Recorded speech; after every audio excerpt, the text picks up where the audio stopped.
Alors pour la partie cancer du cavum, on va détailler plutôt les rapports anatomiques du cavum et le drainage lymphatique. Je vais tout de même rappeler très rapidement la morphologie du pharynx, très rapidement, sur une plaque et la morphologie du cavum.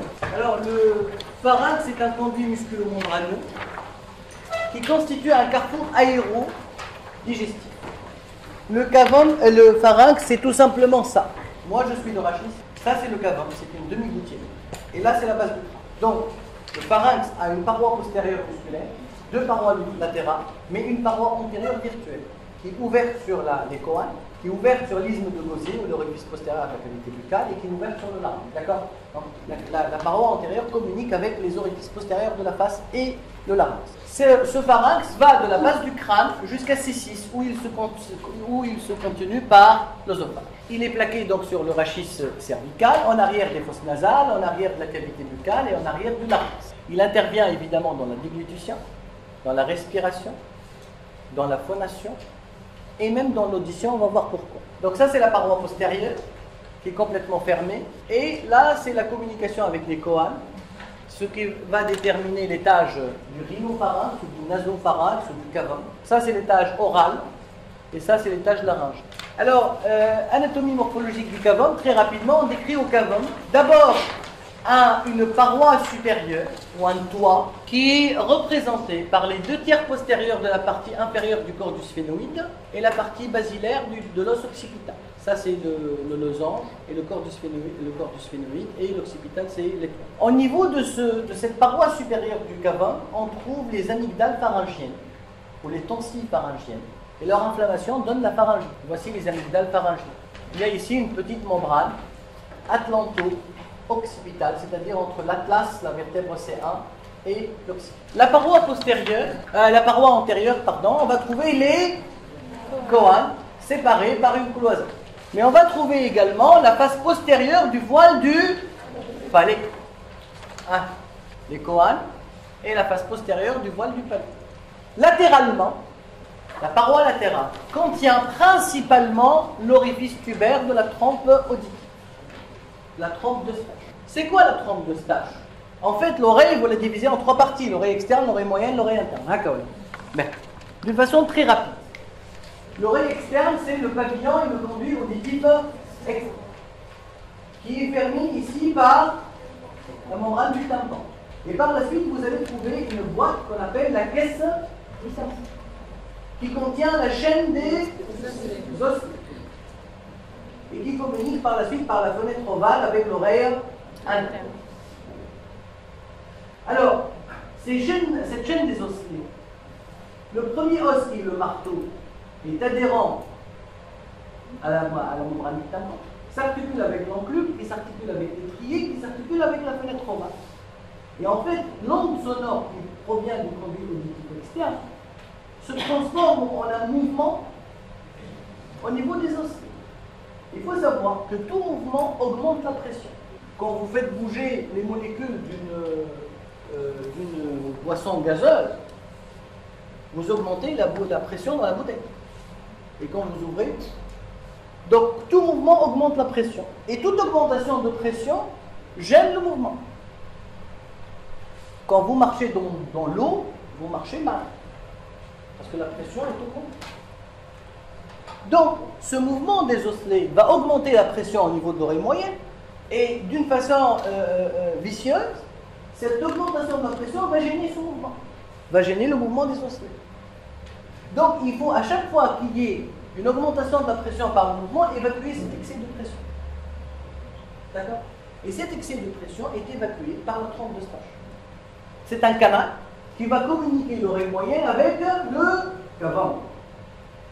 Une partie est osseuse, mais une partie est dans la paroi du cavum, donc membraneuse ou membrano-muqueuse, qui peut être écrasée ou fermée par des inflammations ou par des hyperpressions dans des conditions de plongée sous-marine ou d'hyperpression quand un TGV passe sous un pont, voilà, dans un tunnel, ou fait les décollages, atterrissages des avions. Alors, quand il y a une hyperpression atmosphérique, quand cette trompe de Stache est fermée par l'hyperpression, la pression générée par le mouvement des osselets ne peut plus être évacuée. Et ça va donner ce qu'on appelle une surdité de transmission. C'est pour ça que et c'est pour ça qu'on conseille des manœuvres soit de déglutition ou d'hyperpression à l'autre fermée pour essayer de réouvrir ce canal. On applique une hyperpression de l'intérieur.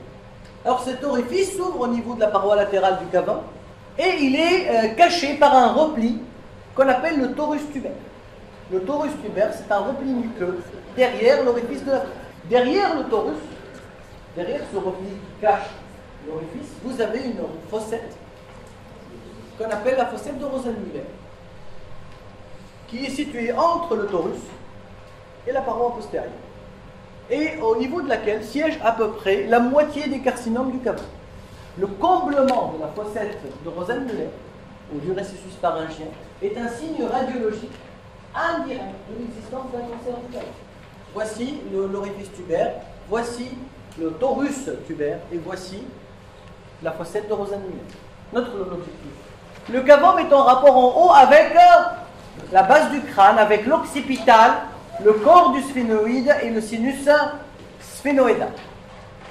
Et à travers le corps du sphénoïde et le sinus sphénoïdal, on est dans la fosse cérébrale moyenne et la fosse cérébrale postérieure.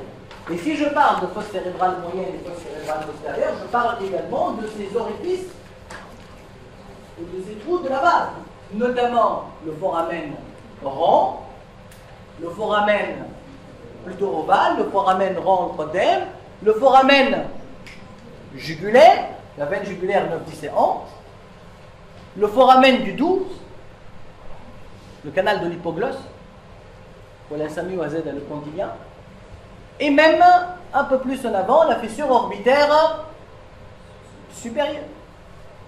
Ça, c'est le foramen rond, ovale. Ça, c'est le foramen jugulaire. Ça, c'est le canal de l'hypoglosse. Et ça, c'est la fissure orbitaire supérieure qui livre au passage à quoi? 3, 4, 5, 1, 6 et la veine off. Chose que je note pour le cours de marge. En arrière, le cavum est en rapport avec quoi? L'atlas, le dôme de l'axis, de l'apophyse odontoïde de l'axis, l'espace rétropharyngé et les muscles et les ligaments prévertébraux. Donc c'est le rachis cervical haut, c'est un CD. Et ça peut même aller en cas d'extension massive vers le canal vertébral, le canal rachidien. Latéralement maintenant, ça c'est le cavum, l'étoile. C'est derrière quoi? C'est une coupe horizontale. Derrière les coanes, les coanes, ici.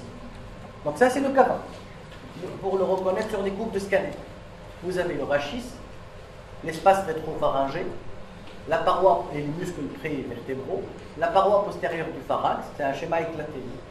La paroi postérieure du pharynx, le pharynx, les coanes, la fosse nasale. Et vous avez ici un diaphragme qu'on ne voit pas sur le schéma, c'est un diaphragme comme ça, qu'on appelle le diaphragme stylien. Et ce cavum est en rapport latéralement avec l'artère carotide interne, évidemment le sinus caverneux et la veine jugulaire interne, le nez et les nerfs 7, 9, 10, 11 et 12. C'est-à-dire tout ce qui est près de la fissure orbitaire. Pas la fissure orbitaire, ça va rien. Tout ce qui est près de la fosse cérébrale moyenne et postérieure. Donc là, le cavum est ici, et puis vous voyez l'artère carotide et la veine jugulaire et l'ensemble des nerfs qui sont à côté. Ça peut s'étendre également latéralement vers les espaces profonds. Alors regardez bien, c'est une vue inférieure du crâne. Là c'est la mandibule, là c'est les coanes, donc le cavum est censé être ici, derrière les coanes. Et puis derrière les coanes, il y a un espace, caché ici par la mandibule, sous l'os temporal, qui est profond. Là, vous ne le voyez pas, il est profond. Et cet espace s'appelle la fosse infratemporale. Un cancer du cavum peut s'étendre latéralement vers la fosse infratemporale. Et je vais vous le montrer sur ce schéma. Ça, c'est la fosse nasale. Ça, c'est le cavum. D'accord? Ça, c'est une coupe de quoi? Là, la mandibule. Ou c'est le sinus maxillaire. Ou ce sont les pieds du sphénoïde, ce qu'on appelle les processus ptérygoïdes. Les pieds du sphénoïde. Donc à la coupe, ça va de on dit comme une coupe, on coupe à peu près. Les processus ptérygoïdes, ils sont ici, ils ne sont pas bien schématisés. Donc les processus ptérygoïdes, la mandibule, ou là, on coupe les sinus maxillaires. Sinus maxillaire. Les ptérygoïdes, je ne sais pas, on a la mandibule. Donc, un cancer du cavum qui est là va aller à travers ce foramen ptérygo-maxillaire. C'est un foramen ptérygoïde de l'os maxillaire vers la fosse infratemporale. Et la fosse ptérygopalatine, la fosse infratemporale. Donc, sur le scanner du massif facial, pour l'exploration de l'extension mucorégionale d'un cancer du cavum, il faut chercher le comblement de la fosse infratemporale. Regardez, là c'est le cavum, et donc un cancer du cavum, où est-ce qu'il peut aller s'étendre en avant? Vers les coanes et les fosses nasales, vers le sinus maxillaire, vers la fosse infratemporale, et même il peut aller un peu plus haut vers le sommet de l'orbite et l'ethmoïde.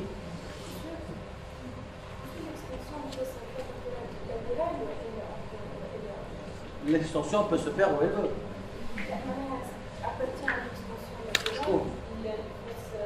Temporale, fosse infratemporale, latérale.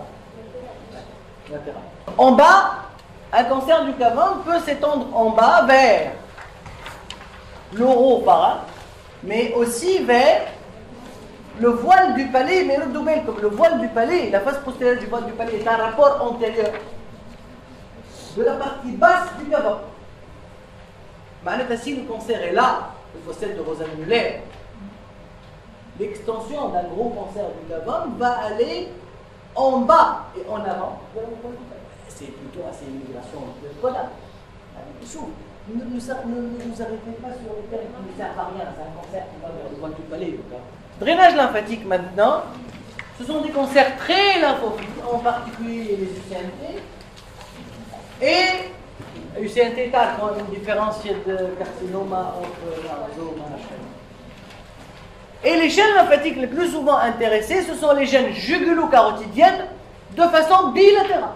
Et l'atteinte des chaînes de l'espace rétropharyngé, c'est-à-dire derrière le pharynx, entre le pharynx et le rachis, n'est pas exceptionnelle, elle existe. L'atteinte même des ganglions susclaviculaires est existante et elle grève le pronostic d'un signe de gravité de l'extension. Donc jugulo-carotidienne principalement, accessoirement rétropharyngée, et l'extension, et les bilatérales l'atteinte. Et puis, l'atteinte des ganglions susclaves est un signe de gravité de l'extension mucorégionale de ce cancer. Vous voulez que je répète tout dans les prérequis TACO? Je vais aller vers les parois du cavum. La paroi supérieure, c'est sphénoïde occipital, et ça sépare le cavum de la base du cerveau. Voici les amygdales pharyngiennes pour les pharyngites, etc. La paroi postérieure prolonge la paroi supérieure, comporte la partie de l'occipital et l'atlas et l'axis. La paroi antérieure communique avec les coanes et la face postérieure du voile du palais.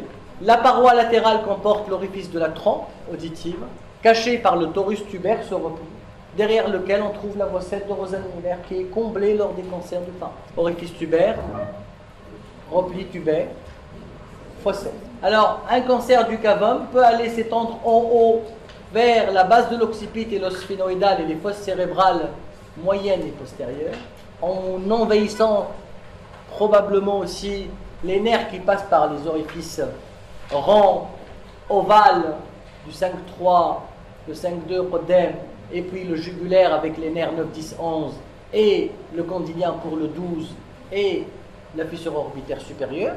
Voici donc le foramen ovale, voici le foramen jugulaire, voici le foramen de l'hypoglosse, et voici la fissure orbitaire supérieure. Bien que un peu moins la fissure orbitaire supérieure.